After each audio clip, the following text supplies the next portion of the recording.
The forest trap.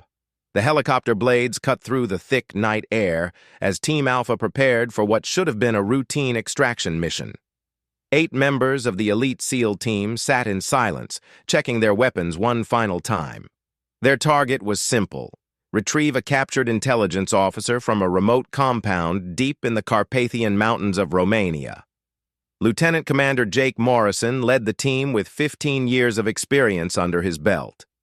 His weathered face showed no emotion as he studied the satellite images one more time.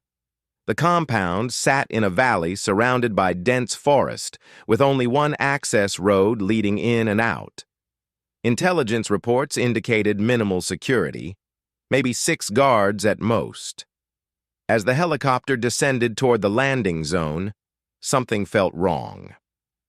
The forest below was completely dark. No lights, no movement, nothing. Even the compound appeared abandoned from above. Morrison spoke into his headset. "Control, this is Alpha 1. Target appears dark. Confirm mission parameters." Static filled his earpiece before a crackling voice responded. "Alpha 1, proceed as planned. Target is confirmed occupied. Possible power outage in the area." The team rappelled down into a small clearing about 2 kilometers from the compound. As soon as their boots hit the ground, the helicopter disappeared into the night sky, leaving them alone in the suffocating darkness of the forest. The silence was unnatural. No insects, no wind, no animal sounds. Just 8 soldiers standing in a circle, night vision goggles activated, scanning for threats. Sergeant Mike Chen, the team's communications specialist, immediately tried to establish radio contact with their command center. Nothing but static. He adjusted frequencies, checked connections, and tried backup channels. All communication was dead. Morrison made the decision to proceed with the mission. They had trained for communication blackouts before. The team moved through the forest in perfect formation. Morrison took point, followed by Chen, then demolitions expert Petty Officer Sarah Williams, medic Doc Martinez, sniper Billy Knox, technical specialist Rodriguez, and bringing up the rear were veterans Thompson and Garcia. Each step was calculated, each movement silent. After 30 minutes of careful progress, Knox suddenly raised his fist, the signal to stop. Through his scope, he had spotted something that made his blood run cold. The compound was not just dark, it was completely abandoned. Burnt vehicles sat in the courtyard, and the main building showed clear signs of battle damage. This was not a rescue mission anymore. Morrison signaled for the team to take cover while he assessed the situation. They spread out behind trees and rocks, creating a defensive perimeter. As Knox continued his surveillance through the sniper scope, he noticed movement in the forest around them. Not animals. Human figures, moving with purpose, surrounding their position. "We've got company," Knox whispered into his radio. "Multiple contacts, approximately 15 to 20 individuals forming a circle around us." Before Morrison could respond, the first shot rang out. A high-powered rifle round struck Thompson in the shoulder, spinning him around and dropping him behind a fallen log. The shot had come from their 6 o'clock position, at least 400 meters away. This was no amateur. "Sniper!" Morrison shouted as his team scrambled for better cover. "Knox, can you get a location?" Knox pressed his eye to his scope, scanning the tree line. The muzzle flash had been brief, and now there was nothing. Whoever was out there knew how to shoot and move. This was a professional. Doc Martinez low-crawled to Thompson's position, while the rest of the team formed a defensive circle. The wounded SEAL was conscious but losing blood. The bullet had shattered his collarbone and exited clean through his back. He would live, but he was out of the fight. Chen continued trying to raise command on the radio, while Rodriguez worked on a backup satellite communicator. Both devices remained completely silent. They were being jammed, which meant their attackers had sophisticated equipment. Morrison analyzed their situation. They were in a forest they didn't know, surrounded by an unknown number of enemies, with no communication, and at least one highly skilled sniper hunting them. The nearest extraction point was 12 kilometers away through dense terrain. They had enough ammunition for a sustained firefight, but they couldn't stay in one place. A second shot cracked through the forest. This time Garcia cried out as a bullet grazed his leg, tearing through his gear and flesh. The shot had come from a completely different direction, their 9 o'clock position. Knox swung his rifle toward the new threat, but again found nothing through his scope. "This shooter is moving fast," Knox reported. "Professional training, knows the terrain. I can't get a lock." Williams, the demolitions expert, had an idea. She pulled out a small surveillance drone from her pack and launched it quietly into the air. Through her tablet screen, she could see the forest from above. What she discovered made her stomach drop. At least 30 armed figures were positioned throughout the trees around them. They were not random militia or local criminals. These people moved with military precision, wearing night vision equipment and communicating through hand signals. This was a well-planned ambush. Morrison made a tactical decision. They needed to move, and they needed to move now. Staying in one position would get them all killed. He signaled for the team to prepare for a fighting withdrawal toward higher ground to the east. As they began to move, the sniper struck again. Knox felt the bullet pass so close to his head that it knocked his helmet askew. The shot had come from directly ahead of their movement. Whoever was shooting at them was not just following, they were predicting their movements. "Contact front!" Knox called out as he spotted a muzzle flash through his scope. He immediately returned fire, putting 3 rounds into the position. Through his scope, he saw a figure in dark clothing drop and disappear behind cover. But instead of celebrating the hit, Knox felt a chill run down his spine.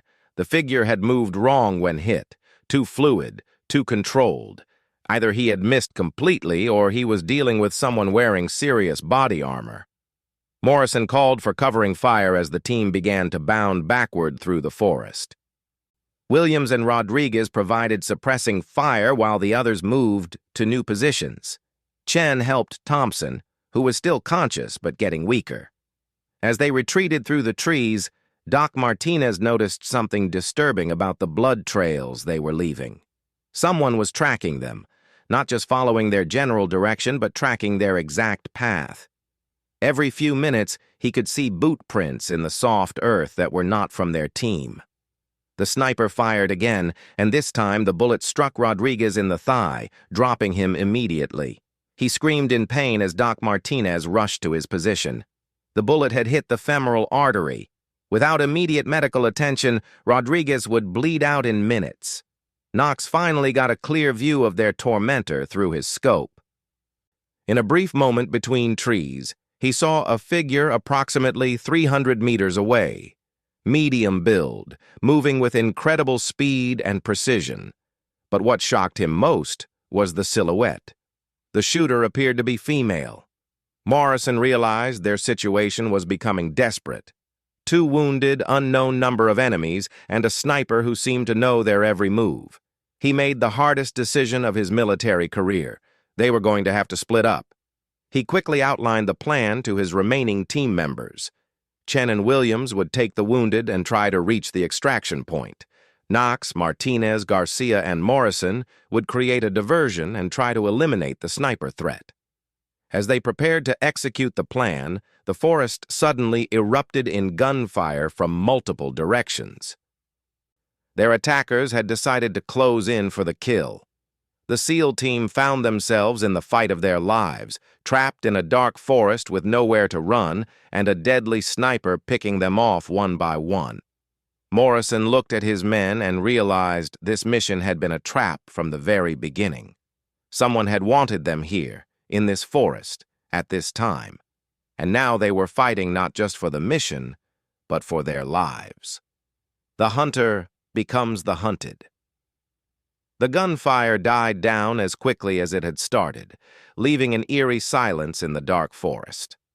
Morrison's plan to split the team had worked partially. Chen and Williams had successfully moved out with Thompson, but Rodriguez had lost too much blood and died during the firefight. His body lay motionless against a large pine tree, another casualty of what was clearly a sophisticated trap. Knox positioned himself behind a rocky outcrop, his sniper rifle trained on the area where he had last seen the female shooter. Through his night vision scope, he studied every shadow, every movement of branches in the slight breeze. Garcia and Martinez flanked him on either side, their automatic weapons ready for anything that moved. Morrison crouched next to Knox, studying their tactical situation. They were down to 4 men, surrounded by enemies who knew the terrain better than they did. Worst of all, they were being hunted by someone who seemed to anticipate their every move. "Knox, talk to me about this shooter," Morrison whispered. Knox kept his eye pressed to his scope as he responded. "Female, approximately 5'6", moves like special forces. Her shooting positions suggest advanced sniper training. She's using a high-powered rifle, probably 300 Winchester Magnum or similar. Range capability of at least 800 meters, but she's staying close, around 300 to 400 meters for precision shots." Martinez added his medical assessment. Entry wounds on Thompson and Garcia were clean, surgical. This person knows exactly where to place shots for maximum damage without immediate fatality. She's playing with us. Morrison felt a cold realization wash over him. This was not a random encounter or even a military operation gone wrong. Someone wanted his team alive long enough to suffer. They were being hunted for sport. Garcia suddenly pointed to their left flank. "Movement, 2 o'clock, approximately 200 meters. Knox swung his rifle toward the position but found nothing through his scope. However, Martinez had spotted something else, fresh boot prints in the soft earth near their position. Someone had been within 50 meters of them while they were talking. "She's been here," Martinez whispered, pointing to the tracks. "These prints are maybe 10 minutes old." Morrison examined the prints more closely. Military-style boots, size 7 or 8, deep impressions suggesting someone carrying additional equipment. What worried him most was how close the tracks came to their position. This sniper had been near enough to kill any of them with a knife, but had chosen not to. Knox suddenly stiffened behind his rifle. Through his scope, he could see a figure moving deliberately through the trees, not trying to hide, almost as if she wanted to be seen. The figure stopped in a small clearing approximately 350 meters away and raised a rifle to her shoulder. "Target acquired," Knox whispered, requesting permission to engage. Before Morrison could respond, the figure in the clearing fired. The bullet struck a tree branch directly above Knox's head, showering him with bark and leaves. The message was clear.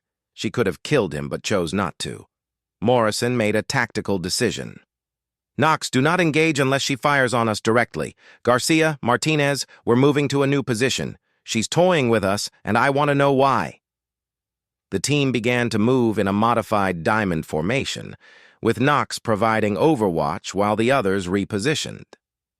As they moved through the dense undergrowth, Martinez noticed something disturbing. They were being herded. Every time they tried to move in one direction, they would encounter obstacles, tripwires, noisemakers, or fresh enemy tracks that forced them to change course. Garcia whispered into his radio, "We're being pushed toward something. This feels like a hunting trap." Morrison realized Garcia was right. They were not randomly fleeing through the forest. They were being guided toward a specific location. But they had no choice but to continue moving. Staying in one place meant certain death. After moving for nearly an hour, they reached a small ridge overlooking a narrow valley. Knox set up his rifle and began scanning for threats, while Morrison studied their new position. Below them, the valley was completely dark, except for one small structure, an old hunting cabin with a single light in the window. Martinez used his binoculars to study the cabin. "Looks abandoned except for that light. Could be a trap, could be our shooter's base of operations." Knox had been quietly observing the surrounding forest when he suddenly went rigid. "We've got a problem." I count at least 12 figures moving through the trees down there. They're setting up positions around that cabin. Morrison understood immediately. They were being driven toward the cabin like prey into a trap. But he also realized something else. If the female sniper wanted them dead, they would already be dead.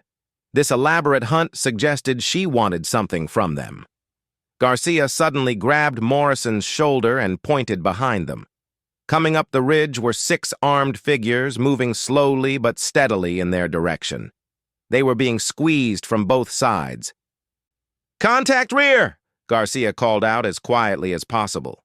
Knox immediately shifted his position to cover their back trail while Morrison assessed their options. They could fight their way down into the valley, fight their way back up the ridge, or try to circle around. All options led through enemy positions. Martinez made a disturbing discovery as he studied the approaching figures through his binoculars.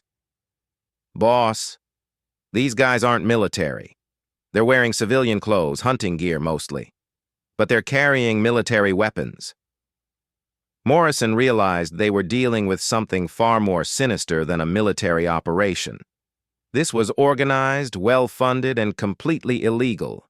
His team had been lured into some kind of private hunting game.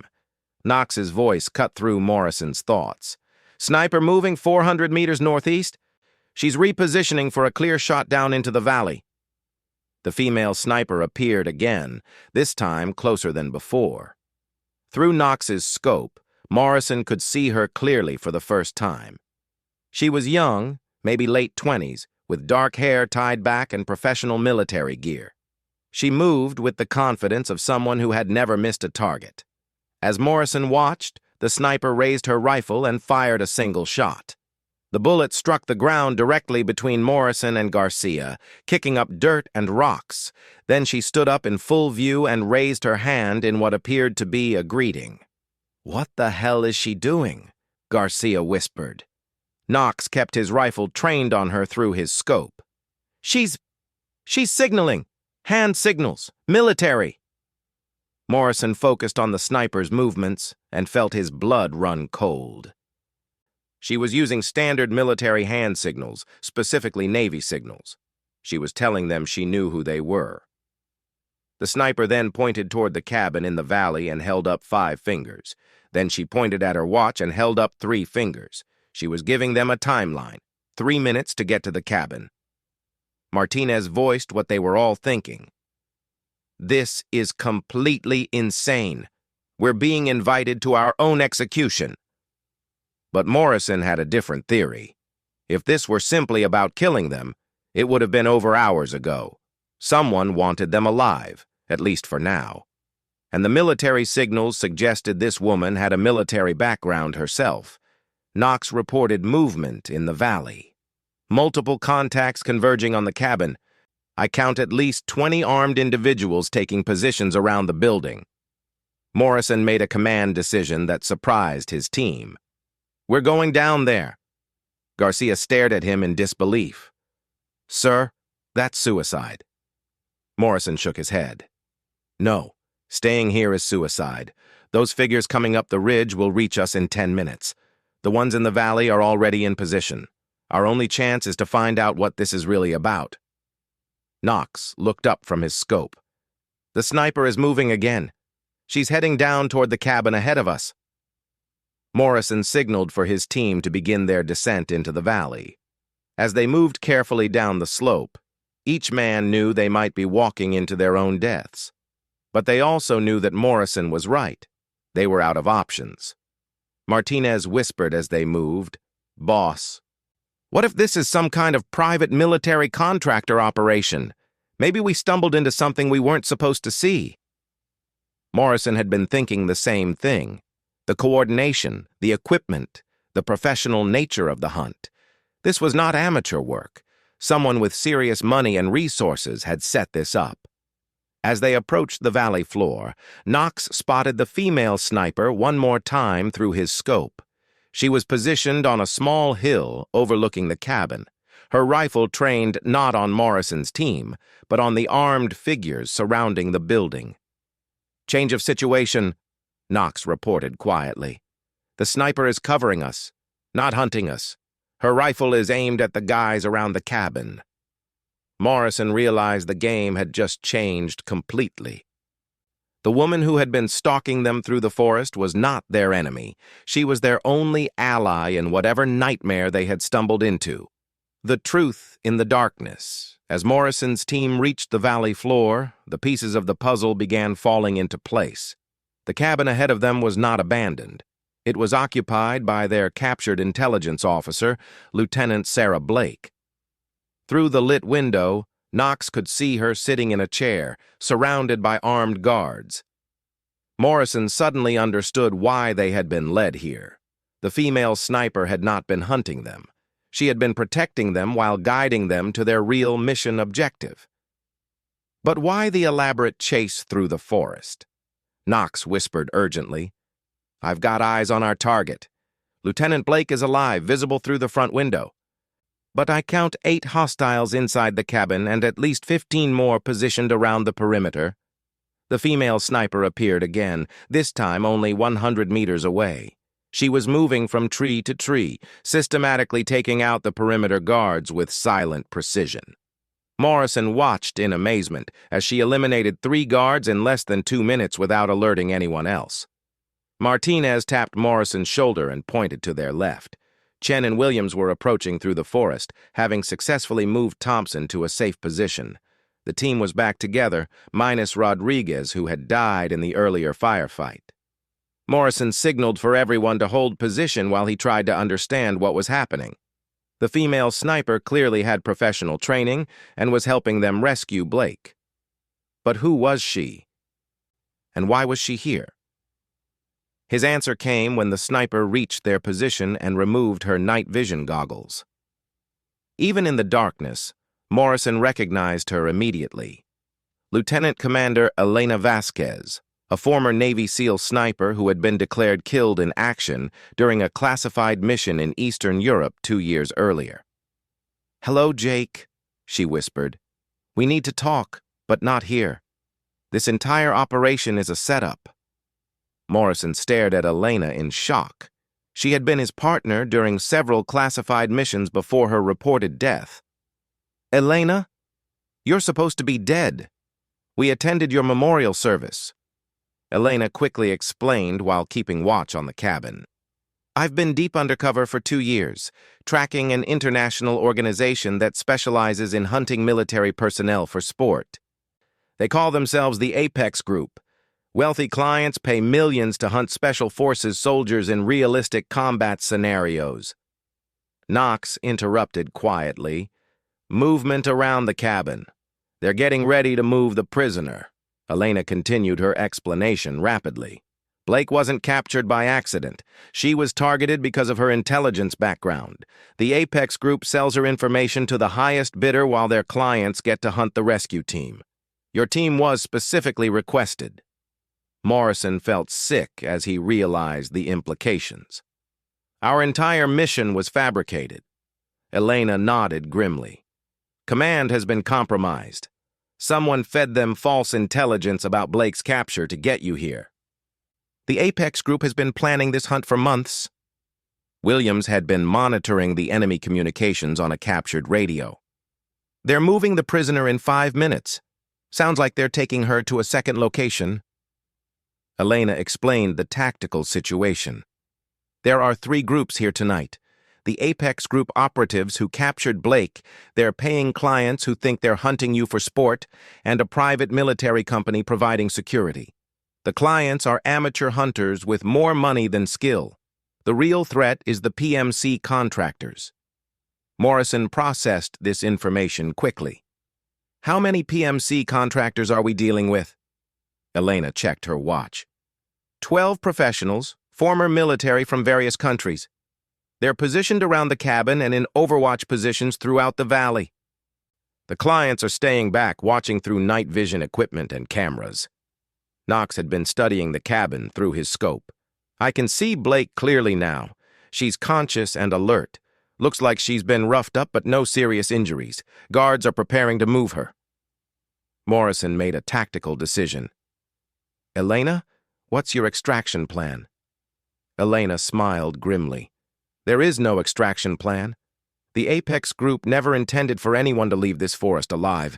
They're going to eliminate their own people after the hunt to cover their tracks.